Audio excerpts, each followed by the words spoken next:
మాతృదేవోభవ, పితృదేవోభవ, ఆచార్య దేవోభవ.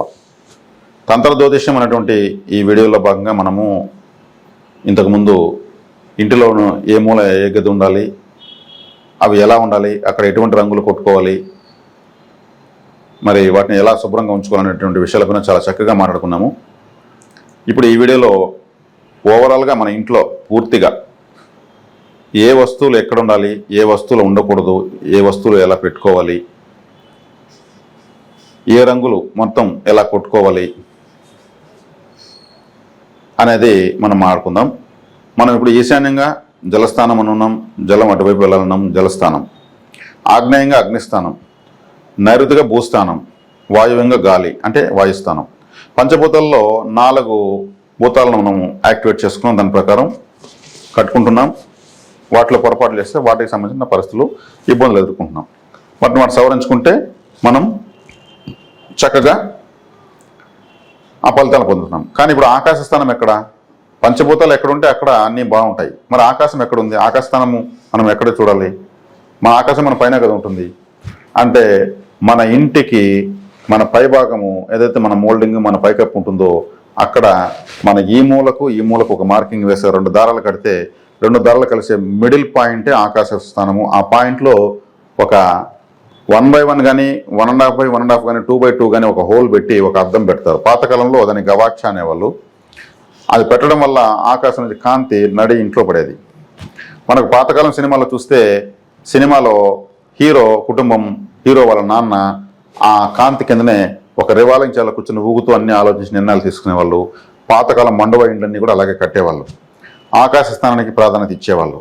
ఈ ఆకాశ స్థానం ఎప్పుడైతే మనం ఓపెన్ చేస్తామో మనకు ఇంటి మూలల్లో ఉన్నటువంటి దోషాలన్నింటినీ అది ఎగరగొడేస్తుంది. ఆకాశాన్ని ఎప్పుడైతే మనం బ్లాక్ చేస్తామో, మోల్డింగ్ వేసేస్తామో మనకు సరైన ఆలోచనలు రావు, అక్కడ చేసే పూజలు ఫలించవు. మరి ఆకాశ స్థానం అనేది బ్లాక్ చేస్తూ 4 భూతాలను మాత్రం మనం యాక్టివేట్ చేసుకుంటున్నాం.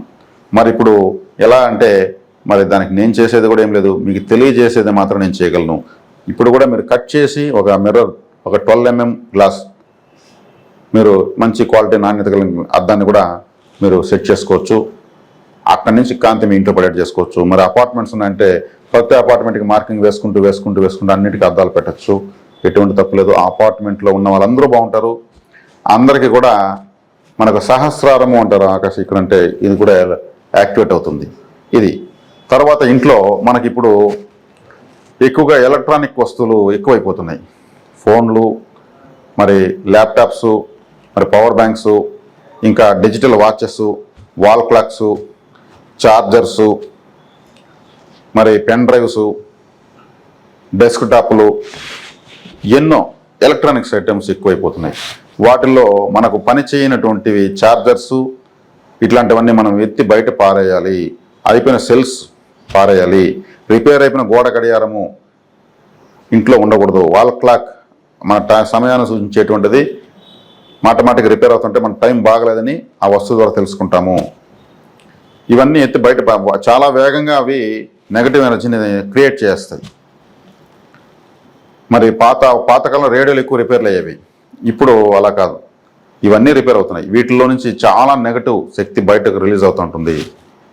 అంటే పనిచేయని వస్తువులు ఎక్కువగా ఇంట్లో మనం పెట్టుకోవడం వల్ల అది ఒక గుజరీ షాప్ లాగా తయారైపోతుంది. ఇల్లు పాత సామాన్ల అంగడి లాగా తయారు చేయకూడదు ఇంటిని.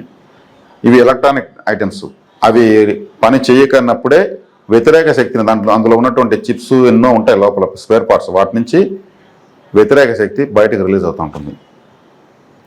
వాటన్నింటినీ ఎప్పటికప్పుడు బయట పంపించాల్సిందే. అయిపోయినటువంటి పెన్నులు అట్టే పెట్టుకుంటాం. ఈ విధంగా అయిపోయినటువంటి ఈ టూత్ పేస్ట్ ట్యూబ్స్ అట్టే పెట్టుకుంటూ ఉంటాం. ఎన్నో ఎప్పుడో ఒకటి పనికి వస్తుంది లేని ఒక చోట వేసి పెడతా ఉంటాం. అంటే అదేమవుతుంది, ఒక అనవసరమైన ఎందుకు అయిపోయినటువంటి పని చేయనటువంటి ఒక చోట వేసి పెడతాం. అక్కడ ఒక పనికిరాని ఎనర్జీ మనమే తయారు చేస్తూ ఉంటాం. ఎప్పటికప్పుడు బయట పంపించడం వల్ల మనకు చాలా ప్రశాంతత ఇంట్లో ఉంటుంది. మనము దక్షిణం వైపు గోడకి టీవీ పెట్టేసి ఉత్తరం వైపు గోడకి సోఫాలు వేసుకుంటాం. చూసేదానికి బాగుంటుంది థియేటర్ లాగానే. కానీ ఉత్తరం వైపు బరువులే పెట్టకూడదు. ఉత్తరం వైపు గోడకి టీవీ పెట్టి దక్షిణం వైపు సోఫాలు వేసుకుంటే దక్షిణం వైపు బరువుని స్వీకరిస్తుంది, అంగీకరిస్తుంది, అది నిలుపుకుంటుంది. ఉత్తరం వైపు బరువుని పెట్టుకోదు, లేపేస్తుంది. మనకు టీవీలో పెడతాం, సోఫాలు వేసినా కానీ ఎక్కువసేపు కూర్చొని చూసే ఓపిక ఉండదు, అక్కడ కూర్చోవడం కూడా అనిపించదు. వచ్చిన వాళ్ళకి చూస్తే మాత్రం పెద్ద పెద్ద సోఫాలు ఉన్న ఇంట్లో అనిపించుకోవడం కోసం వేసినట్టు అవుతుంది.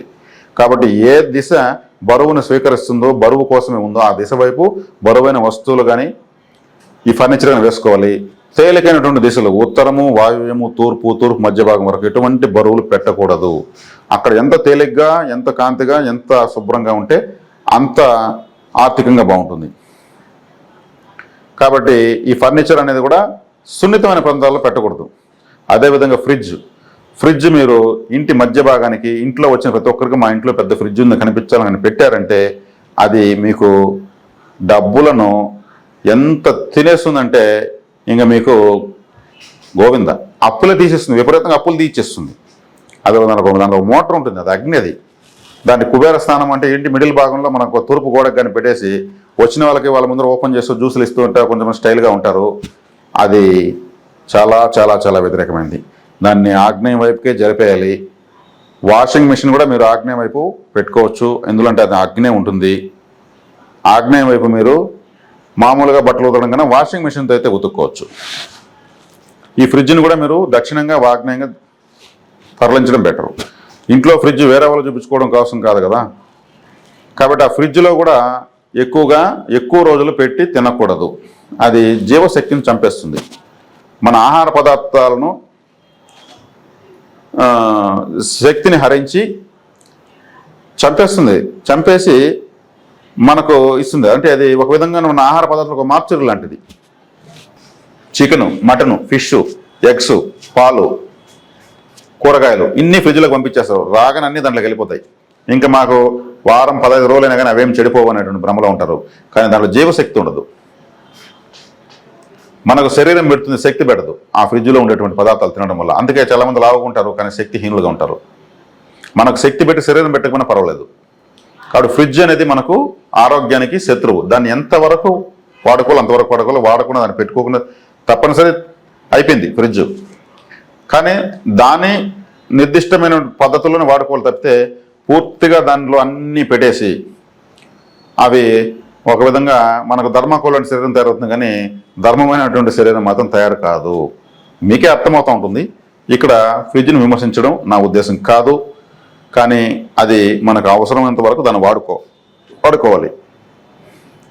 కాబట్టి ఏ రూములోనూ, ఏ గదిలోనూ, ఏ ఇంట్లో ఎక్కడ కానీ రిపేర్ అయిపోయినటువంటి వస్తువులు వెంటనే వాటిని రిపేర్ అయినా చేసి తెచ్చిపెట్టుకోండి, లేదు తరలించండి ఇంటి నుంచి. అంటే నెగటివ్ ఎనర్జీని ఎప్పటికప్పుడు తీస్తూ ఉండాలి. కాబట్టి లేత రంగులు ఇల్లంతా వేసుకోవాలి. బెడ్రూమ్లో ఒక రంగు, బాత్రూంలో ఒక రంగు, ఆగ్నేయంలో ఒక రంగు, ఈశాన్యంలో ఒక రంగు అని అనుకోవడం అవసరం లేదు. మీరు ఎక్కడైనా లేత రంగులు వేసుకోండి. కళ్ళు చూడడానికి కన్ఫ్యూజ్ కాకూడదు, అటువంటి రంగులు వేసుకోండి. ముదురు రంగులు అంటే చిక్కగా ముద్దగా ఉండే రంగులు ఇంటి బయట వేసుకోండి. అవి దూరం నుంచి కూడా మీ ఇంటిని గుర్తించే విధంగా కనిపిస్తాయి. లేత రంగులు దూరం నుంచి కనిపించవు. కాబట్టి ఈ కలర్ థెరపీ అనేది కూడా చాలా చాలా ప్రభావాన్ని చూపిస్తుంది.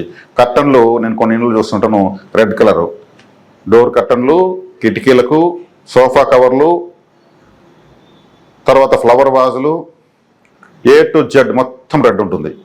వాళ్ళకు బుర్ర సల్ల కాగిపోతూ ఉంటుంది.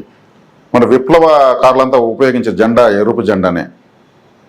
కొన్ని రాజకీయ పార్టీలు కూడా ఎరుపు జెండాను ఉపయోగిస్తున్నాయి. వాళ్ళంతా కూడా ఆవేశంగానే మాట్లాడుతూ ఉంటారు. కావాలంటే మీరు చూసుకోవచ్చు. ప్రశాంతంగా వాళ్ళు మాట్లాడారు. వాళ్ళు సెలెక్ట్ చేసుకున్నటువంటి రంగు అటువంటిది. కాబట్టి దీన్ని బట్టి చెప్పచ్చు. మరి పోరాటాలకంతా ఉపయోగించేటువంటి జెండాలు, ఫ్లాగ్స్ వేసుకునే కండువలని కూడా ఎరుపులోనే చేసుకుంటారు. వాళ్ళు తెలుపులో చేసుకోరు. శాంతి తత్వానికి లేత రంగులే పనికొస్తాయి. కాబట్టి మీరు అటువంటి ముదురు రంగుల లోపల వాడకూడదు. నలుపు, ఎరుపు, మరీ చూడాలనేటువంటి విధంగా ఉన్న గ్రీన్ కలర్ కూడా, లేత గ్రీన్ బాగుంటుంది. కాబట్టి ఎప్పుడు సువాసన భరితంగా ఒక్క అగరబత్తి వెలిగించి మీరు నైరుతి మూల పెట్టేశారనుకోండి, అది ఇల్లంతా మెల్లగా స్ప్రెడ్ అవుతుంది. ఇంట్లోకి రాగానే మనకు అబ్బా ఎంత బాగుంది అనిపిస్తుంది. మన యొక్క ప్రాణవాయువుని మనము సుగంధభరితం చేసిన వాళ్ళు అవుతాం. ఇంట్లో ఉందాము అనిపిస్తుంది. అటువంటి పర్ఫ్యూమ్స్ యూస్ చేసుకునే పెద్ద ఖర్చులు కూడా కావు.